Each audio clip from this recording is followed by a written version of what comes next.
Bom dia, boa tarde, boa noite, tudo bem com os senhores? Eu estou aqui hoje eh, para reagir a um vídeo do Nicoleles. O colapso começou, né? Vamos lá então. Então, de repente, você tem uma crise em alguns países onde as crianças não querem sair do quarto. As crianças querem ou jogar videogame ou ficar na rede social o dia inteiro, depois da escola ou antes.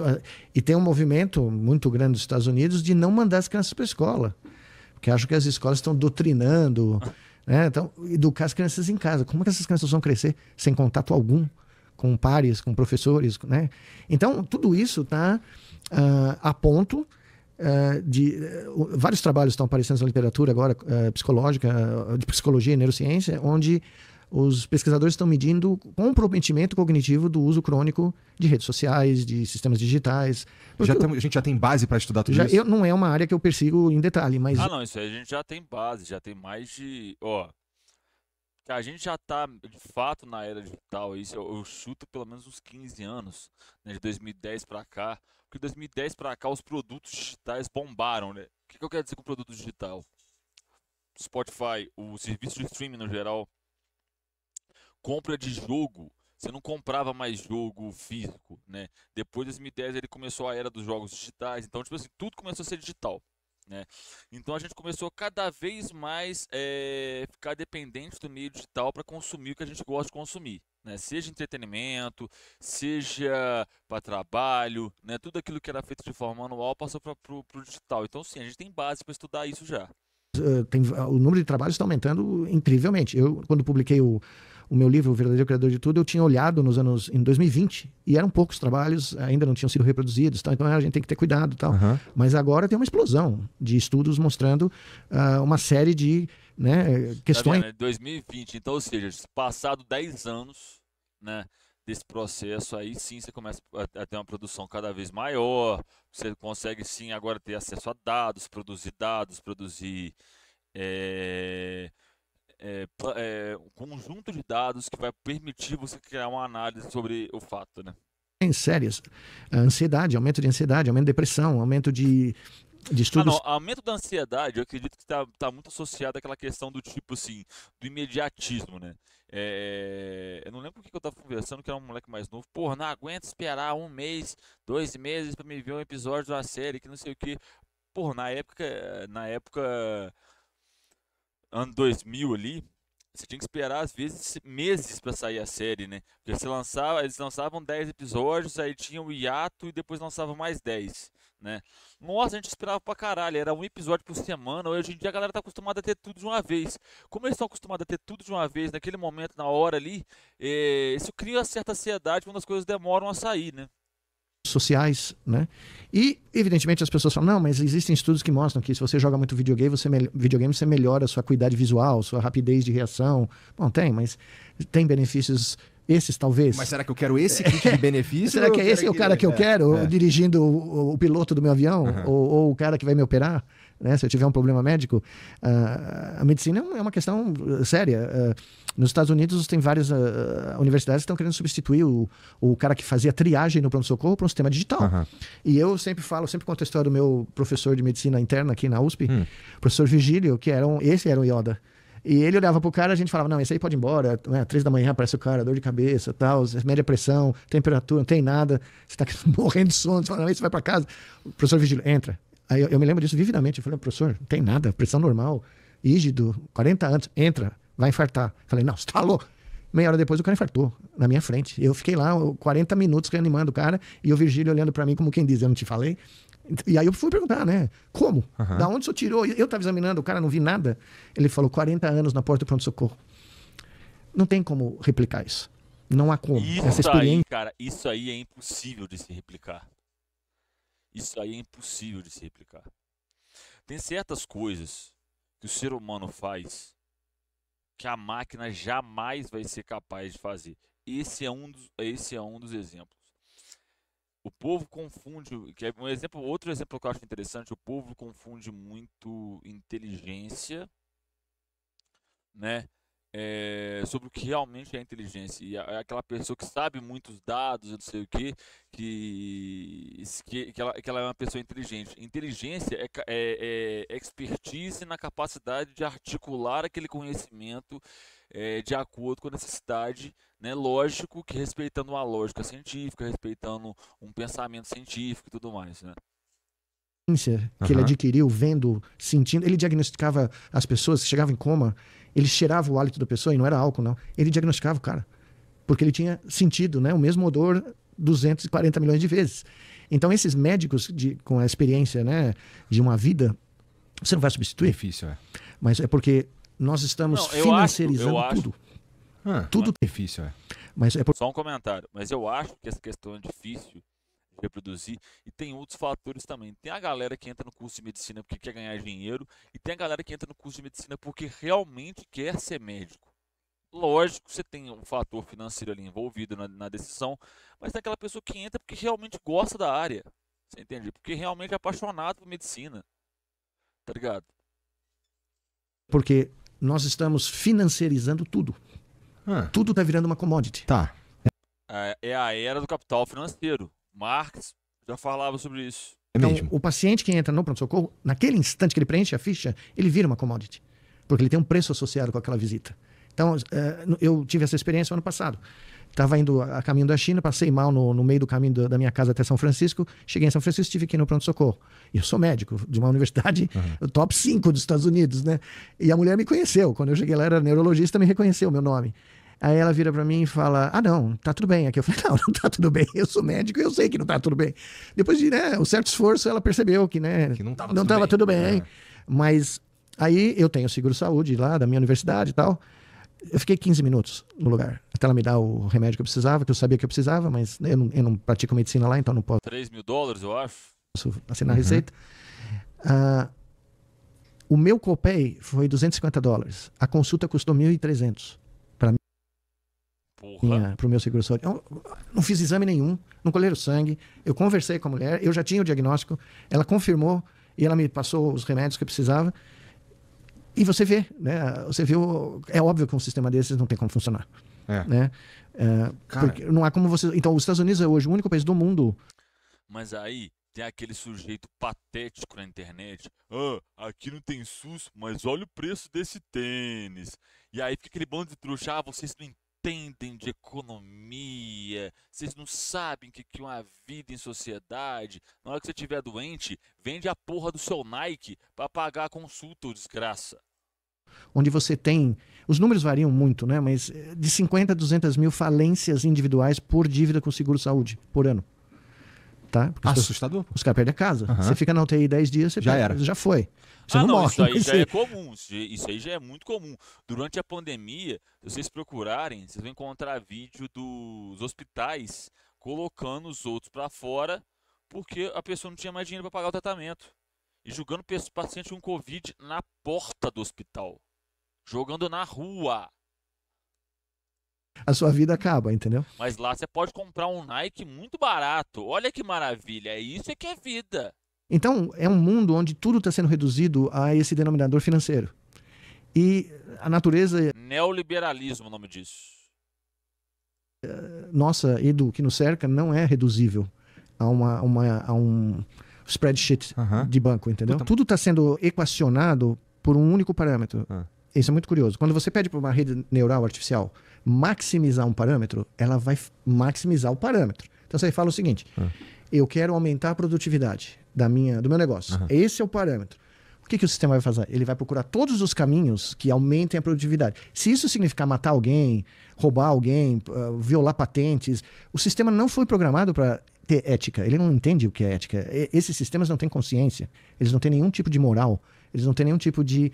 Pela própria natureza deles. Pela própria natureza. Quando o grande desserviço que o Comitê Nobel de Física fez foi dar o prêmio Nobel para um dos caras malucos da área, que é o Hinton, né? O Geoffrey Hinton, que é um doido varrido, que diz que as redes neurais dele têm sentimentos, pensam, é consciente. Não, ele fala isso há 30 anos, eu conheço o cara. É assustador. E nunca podia imaginar que esse cara ia ganhar o prêmio de física, né? Porque os físicos ficaram destroçados, né? Mas enfim, o cara, ele projetou, ele antropomoficou as redes neurais achando que elas são... Tanto é que ele é um dos defensores, com um grupo de gente, que agora nós temos que discutir os direitos do ChatGPT, como se fosse um ser humano. Eles têm direitos, né? Imagine. Ai, Deus, isso é problemático em tantos níveis. Porque, tipo assim, é aquele ponto, voltando lá atrás do que ele falou, a expertise humana é algo que não é replicável. A inteligência humana, ela está intrinsecamente ligada ao biológico, à carne do ser humano. Quando eu digo a carne, ao cérebro. É um fator orgânico que cria o que a gente chama de inteligência. Não tem como replicar isso. Então, quando você pede para o sistema maximizar um output, ele vai maximizar. Ele não vai medir consequências. Se ele tiver que demitir 90% dos carteiros para o correio ter o lucro, mesmo que o problema não seja a existência de 90 mil carteiros, ele vai lá demitir os carteiros. Então, como a sociedade inteira foi otimizada, ou está sendo otimizada com esse único parâmetro, que é um parâmetro, vamos dizer, financeiro, lucro. Eu quero ter lucro. E você está usando a inteligência artificial para decidir como você vai... O caso mais estuporante é seguro-saúde americano. Tem várias empresas que estão usando agora sistemas como o ChatGPT para decidir se eles vão cobrir a sua conta. O que ele está falando aqui, você lembra o caso do Luigi Mangione? Então, a empresa do cara que ele matou, ela estava usando inteligência artificial para decidir se o paciente ia ter acesso à consulta, ia ter acesso àquilo ali que o plano cobria ou não, tá? Ele estava usando inteligência artificial para definir isso. Então, ou seja, essa parte que ele está falando já está acontecendo, né? Já está acontecendo. E aí entra uma questão que é o seguinte: a lógica de uma empresa privada é única e exclusivamente o lucro. A partir do momento que você pega uma inteligência artificial e dá o comando para ela de expandir o lucro, ela não está nem aí quem que ela vai matar. E entendam esse ponto. Para os donos da empresa, funcionário, cliente, produção, são números numa planilha. O que importa é gráfico subindo. Tá? É gráfico subindo. Em um sistema onde a coisa mais importante é todo mundo olhar para a porra de um gráfico e ver ele subindo, explodindo de lucros e lucros, isso vai colapsar mais hora menos hora. O colapso da economia dos Estados Unidos era coisa de tempo de acontecer. A questão é que o Donald Trump está apenas pisando no acelerador. Não tem como uma superestrutura social se sustentar durante muito tempo nessas condições, né? Tem um vídeo da Maria da Conceição Tavares que ela lá em 2000 ela já fala: a superestrutura política, o Estado norte-americano, aquela superestrutura que comanda aquela sociedade já deu o que tinha que dar. Ali o limite já foi alcançado há muito tempo, né? E você tem ali, principalmente depois, eu acho que depois de 2008 fica muito mais sintomático, porque você tem crises cada vez mais rápidas, mais intensas e em curto espaço de tempo, né? Nem parece que um pensador alemão previu isso, né? Mas tudo bem. Você tem um processo de intensificação das crises, você tem um processo de intensificação da pobreza nos Estados Unidos, a destruição do sonho norte-americano. Gente, nos Estados Unidos, a classe média, né, que é a classe dirigente da sociedade, não recebe aumento de salário desde 1980, desde o início do governo Reagan. Eles estão há 45 anos sem ter aumento real de salário. Vocês realmente acham que isso vai dar certo? Conta médica, tá? Mas aí você pega esse bando de canalha aí da internet que metida a entendedor de economia, que decorou meia dúzia de frase pronta e fica repetindo aquilo lá de eterno, né? Tá bom, tá ótimo, aqui não é economia plenamente saudável. Ah, tem muita gente pobre. Não, não, não, não. O grafiquinho tá subindo, é isso que importa. O grafiquinho subindo, lucro aumentando, a economia tá saudável. Tem gente morrendo de fome. Não, não, não, não. O grafiquinho tá subindo, é isso aqui que importa. Você entendeu? É aquela questão, nos Estados Unidos o povo serve a economia, o povo serve a gráfico, o povo serve a planilha. Você pega na China, a economia serve ao povo. Pagando barato, privado. Só que assim, qual que foi o parâmetro que a empresa... Eu quero ter o máximo de lucros para dar o máximo de dividendos para os meus investidores, tá? Bom, o cara vai matar a gente. O sistema vai negar cirurgias, vai negar fisioterapia. Você falou do seu colega que teve um AVC. Nos Estados Unidos você não consegue pagar pela fisioterapia, tem que sair do seu bolso. Depois de um certo número de semanas, pode esquecer. Só que fisioterapia, para certas condições, você precisa de um tempo muito maior. Enfim, esse sistema, se eles tomarem conta do processo de decisão que anteriormente pertencia a só nós, onde se tem um grau de empatia, um grau de solidariedade, tinha-se, né? Um grau de humanismo, né? Mas ainda que tenha reduzido todos esses graus... Ainda é maior, muito... Ainda somos humanos. Exato, ainda existe. Mesmo que seja isso, na máquina não tem isso. Né? Aí eu pergunto para você, onde, além de nós aqui, e alguns outros debates acadêmicos, onde você vê esse debate acontecendo publicamente? Não, assim, na verdade o que acontece em geral o ChatGPT e as inteligências artificiais, o cara que cria uma imagem, a ferramenta que cria uma imagem ou que cria um vídeo e facilita o trabalho, isso aí é endeusado, na verdade. Essa é a solução dos nossos problemas para valer, quando na verdade a gente está gerando mesmo a galera que sem empatia, sem... E eu vou te dar outro dado que ninguém deve ter.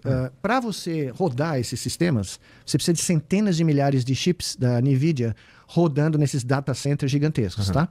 Cada um desses data centers, hoje em dia, consome eletricidade e água equivalente a uma pequena cidade. Então tem cidades no Arizona, no Texas, que estão ficando sem água e sem luz. E estão querendo chutar esses caras para fora. Aí saiu ontem... Opa! Temos que fazer o grafiquinho continuar subindo, grafiquinho subindo.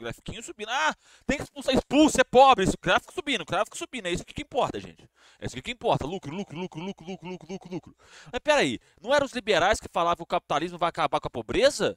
Não eram os liberais que falavam que o capitalismo ia melhorar a qualidade de vida? É essa melhor de qualidade de vida que eles têm para oferecer? Lucro. Vocês acham realmente que essa sociedade vai aguentar muito tempo em pé? Pois é, né? Um artigo no Guardian mostrando que a Microsoft... Mas eu acho que a gente está num momento histórico onde está provando que liberal vive de bravata. Que liberal vive de criar... O liberal vive no lindo mundo da imaginação liberal, onde está todo mundo empreendendo e produzindo muitas riquezas e acabando com a concentração de renda, porque no capitalismo não tem concentração de renda, né? Microsoft admitiu em 2023 ter 43% dos seus data centers localizados em áreas onde falta água para a população local, tá? Então, são monstrengos, né? Evidente que você precisa de data centers para processar todas as informações, e-mail, cloud e tudo. Só que a ênfase hoje em dia são nos data centers de inteligência artificial para rodar e treinar esses modelos com trilhões de dados. Muito mais, assim, muito famintos de energia e água. Então, ontem o Guardian soltou um relatório enorme, quem quiser eu recomendo ler no site deles, mostrando que existem planos de construir centenas desses data centers, tem até ministro brasileiro indo implorar para trazer para cá, o que eu acho um absurdo completo, em áreas desérticas, em populações que não têm água, na Espanha, no Oriente Médio, na África, em regiões onde quem está morando lá já sofre com problemas de eletricidade e água. Se você puser um barato desses, você vai acabar, né, com o suprimento natural para quem mora lá, né? Então é como se fosse uma invasão. É como se fosse um imperialismo digital. Tá? Você não pode mais fazer nos Estados Unidos. Ele usou o termo exato, imperialismo digital. Colonialismo digital. Eu vou usar a sua água, eu vou usar a sua eletricidade para fazer meu grafiquinho subir aqui, ó. Porque está tendo resistência, as comunidades estão passando, as cidades estão passando leis locais proibindo os prefeitos de atrair essas coisas, né? Porque gera muito pouco emprego, é um número muito pequeno de pessoas, mas tem um impacto ecológico, ambiental enorme, com um retorno zero, porque esses caras vêm com isenções fiscais. A cidade não ganha um dinheirão, né? Não, isso aí, gente, não é só no caso, essa parte de isenção fiscal, não é só no caso do data center, não. Toda empresa, quando vai para algum lugar, ela exige isenção fiscal. E aí, o que acontece? Se dá isenção fiscal, porque vai gerar emprego, né? Um recurso financeiro como se propagam por aqui, né? Então você está tendo quase que uma invasão digital agora, física, né? Com consequências que ninguém para pensar, né? Porque porque eu quero falar com o ChatGPT. Exato, eu quero né, pedir para o ChatGPT fazer um meme do meu primo, né? Eu tenho um monte de primo, eu teria que fazer um monte de meme, mas o mais incrível é isso, é a autofagia humana. Não é nem mais só ganhar dinheiro. Sem querer, nós cruzamos aquele ponto, aquela linha no chão, né? Que nenhuma espécie que nós conhecemos, pelo menos, jamais cruzou. Que é conspirar contra si mesmo. Tá? Você não vê baleia contribuindo. Isso aí tem nome. Isso aí é capitalismo. Porque, vamos lá, gente, tudo isso que ele falou é o quê? É a busca desenfreada cada vez maior por lucro. Uma empresa jamais pode lucrar menos do que lucrou no mês passado. Jamais. Você quer ver liberal, você quer ver essa galera em pânico? É o seguinte, ó, o banco lucrou 500 mil a menos. Nossa, que absurdo! Como assim a taxa de lucro dos bancos diminuiu? É assim que funciona. Entendeu? Só que aí entra numa questão que é o seguinte: chega num ponto que não tem mais da onde tirar para expandir o lucro. Ele começa a reduzir o exemplo, sei lá, você pega barra de chocolate. Vamos pegar o exemplo da barra de chocolate. A barra de chocolate com o tempo diminuiu o tamanho, aumentou o preço e diminuiu a qualidade. Você tá entendendo? E aí, tipo assim, tal barra aqui vende pouco. Beleza, corta. E vai cortando, e só corta, corta, corta, corta, corta, e o lucro aumentando, mas corta, corta, corta, corta. O que é que tem que fazer? Qual que é o próximo passo? O que é que tem que fazer para expandir o lucro? Demite metade do quadro de funcionários e faz outra metade trabalhar dobrado. Uma empresa de ônibus, o que pode fazer para aumentar o lucro? Demite o trocador, pega o motorista, põe ele para ser trocador, fazer duas funções em uma, mantém o salário dele a mesma coisa e toca o barco.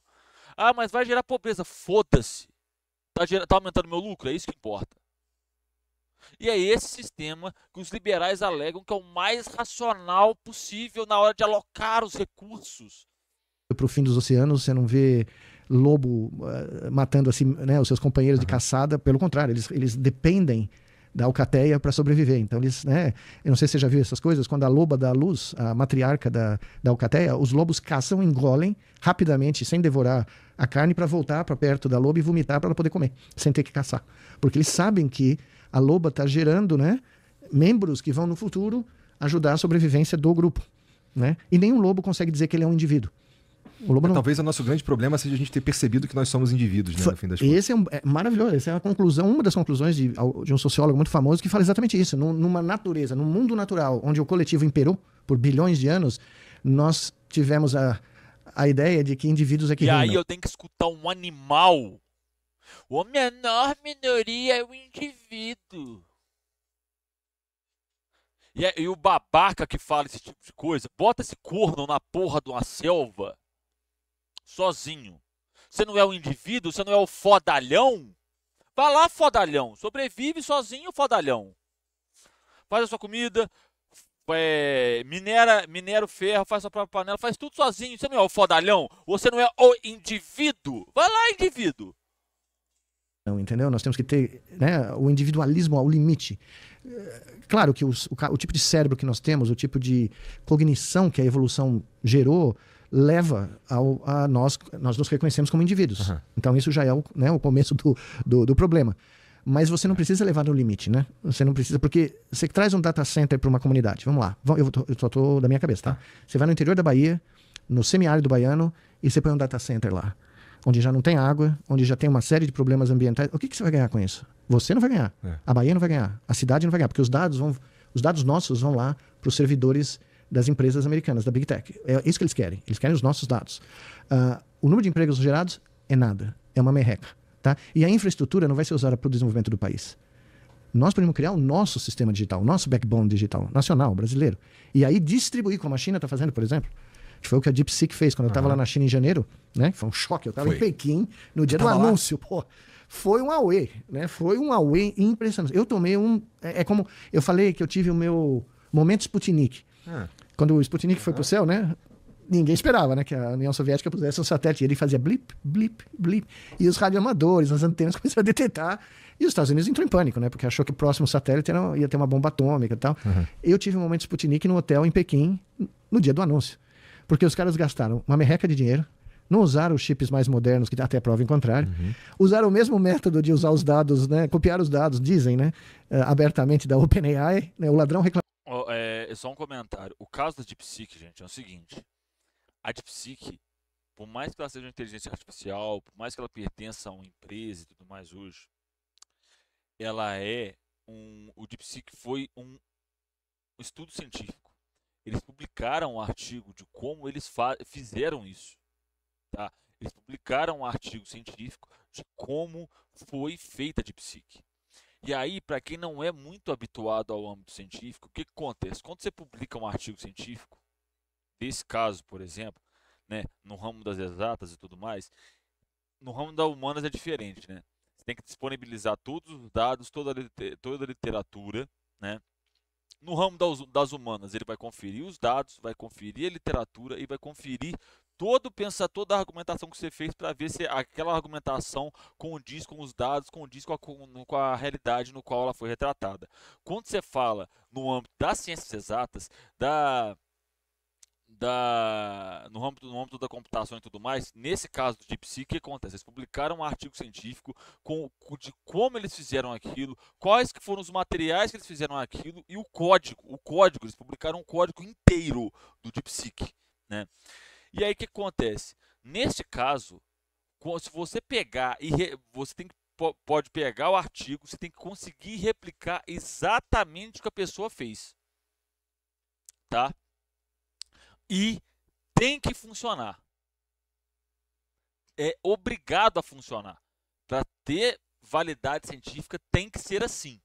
Se você faz um experimento de química, né? Se você faz um experimento na área da biologia aqui e publica os resultados, o método, e aí é lógico, vai ter ali o método, conforme o método ele fica meio que impregnado na sua escrita, né? Porque cada passo que você vai seguindo ali vai ter um método. Eu comecei daqui, passei por aqui, usei tal coisa para fazer tal processo, né? Ou usei tal autor para argumentar sobre tal coisa, né? Então o método vai estar meio que impregnado no seu artigo, né? Ou no seu texto, enfim.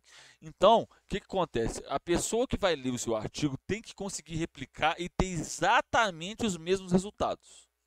Ponto. Ah, pode ser próximo? Não, é os mesmos resultados. Então, ou seja, se eu hoje, dentro de uma universidade brasileira, pegar o artigo do DeepSeek e quiser replicar, tem que dar o mesmo resultado. Tá? E essa é a diferença do DeepSeek para o resto, né? Ela é uma inteligência artificial aberta, o código dela é aberto, eu posso pegar ele e rodar internamente no meu computador dentro de um sistema de intranet, com ele desconectado da internet, por aí vai. Reclamando do ladrão, que a OpenAI começou a reclamar deles. Só que eles não fizeram o sistema de fechado, cobrando, é tudo open access. Eles demoliram o modelo de negócio das Big Techs, tá? Demoliram.